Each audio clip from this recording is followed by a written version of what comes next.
పాయసం మనం జనరల్‌గా రోజు ఇంట్లో చేసుకుంటూనే ఉంటాం. కానీ పండగలప్పుడు చేసే పాయసంకి ఒక ప్రత్యేకత ఉంటుంది. చేసిన చాలా సేపటికి చిక్కబడినటువంటి పాయసం మనం ఈరోజు ఎలా చేయాలో నేర్చుకుందాం.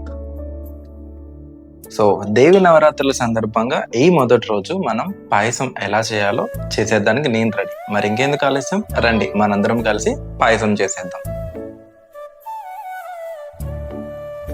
పాయసానికి కావాల్సిన పదార్థాలు: పాలు 1/2 లీటర్, సేమియా కొలతకు తగ్గట్టు దీంతో ఒక 2 కప్పులు, నెయ్యి, జీడిపప్పు, కిస్మిస్, పంచదార అండ్ ఇలాచి పొడి.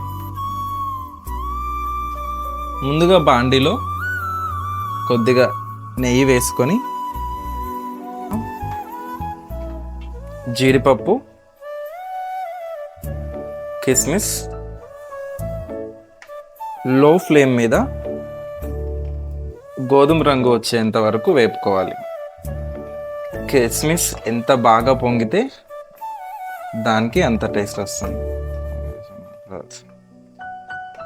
జీడిపప్పులు, కిస్మిస్లు ఇలా బాగా ఉబ్బిన తర్వాత వీటన్నిటిని ఒక బౌల్లో తీసుకొని పక్కన పెట్టుకుందాం. అదే బాండీలో మనం కొలతకు చెప్పినట్టుగా 2 కప్పుల సేమియాని వేసుకోవాలి. లో ఫ్లేమ్ మీద గోధుమ రంగు వచ్చేంత వరకు వేపుకోవాలి. హైలో ఫ్లేమ్లో అయితే అస్సలు పెట్టొద్దు, ఎందుకంటే మాడిపోయే ఛాన్స్ ఉంటుంది. గిన్నెకి ఇది అంటుకోకుండా చాలా చక్కగా లో ఫ్లేమ్లో గోధుమ రంగు వచ్చేంత వరకు తిప్పుకోండి. అలా అని చెప్పి ఎక్కువ తిప్పితే కనుక సేమియాలు విరిగిపోయే ఛాన్సెస్ అయితే ఉంటుంది. కొలతకు తగ్గట్టు 1 గ్లాస్ పాలు, 1 గ్లాస్ నీళ్ళు, ఇది లో ఫ్లేమ్ మీద ఉడికించుకోవాలి.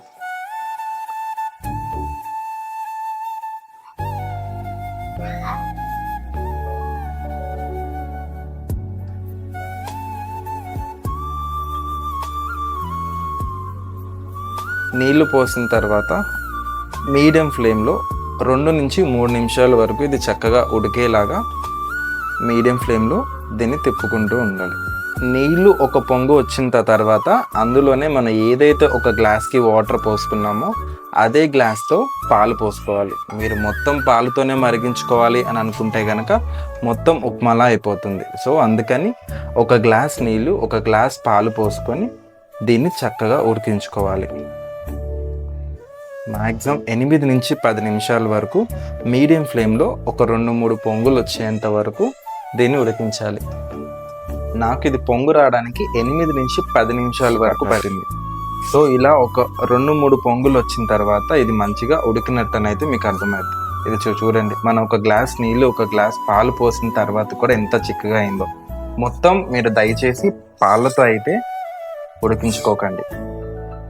ఇలా ఒక 2 పొంగులు వచ్చిన తర్వాత లో ఫ్లేమ్లో దీన్ని పెట్టుకొని 1 కప్పు పంచదారని యాడ్ చేసుకోవాలి.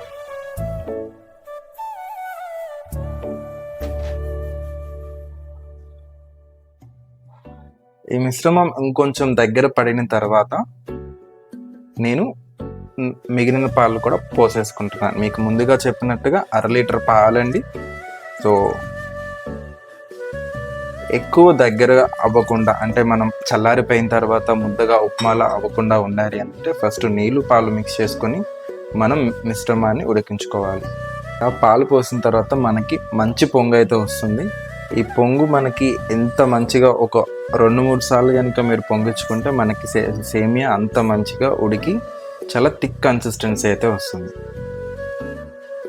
మనకు బాగా ఉడికింది అని అనుకున్నప్పుడు ముందుగా దంచి పెట్టుకున్న ఇలాచి పొడిని కొద్దిగా వేసుకుందాం.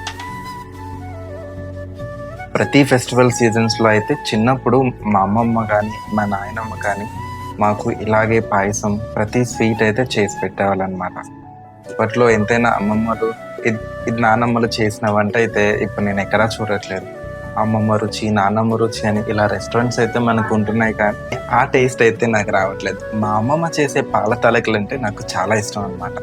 నేను కుదిరితే ఇదే మన నవరాత్రి సీజన్లో మీకు ఏదో ఒక రోజు అయితే నేను ఆ పాల తాలికలు చేసి చూపిస్తాను. సో మీరు పాయసం చేసుకున్నప్పుడు మీకు ఎలాంటి ఎక్స్పీరియన్స్ ఎదురైంది? ఏమన్నా ఒక్కొక్కసారి పాలు విరిగిపోతుంటాయి కదా, అలాంటి ఏమన్నా మీకు అనిపిస్తే కనుక కింద కామెంట్ చేయండి, మీ ఎక్స్పీరియన్స్ని షేర్ చేసుకోండి. సో మనం చూసినట్టయితే మనకు అంతా దగ్గర పడి చాలా చిక్కగా అయింది. ఇప్పుడు స్టవ్ ఆఫ్ చేసుకుందాం. స్టవ్ ఆఫ్ చేసుకున్న తర్వాత మనం ముందుగా వేయించి పక్కన పెట్టుకున్న జీడిపప్పు కిస్మిస్ని వేసుకుందాం. అంతే అండి, చాలా సింపుల్గా మ్యాక్సిమం ఒక 10 to 15 మినిట్స్లో చాలా టేస్టీగా ఉండే పాయసం అయితే ఇది రెడీ అయిపోయింది.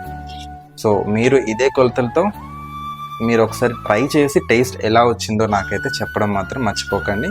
సో మీ కామెంట్స్ కోసం నేను వెయిట్ చేస్తూ ఉంటాను. మరి ఇంకెందుకు ఆలస్యం, టేస్ట్ చేద్దామా?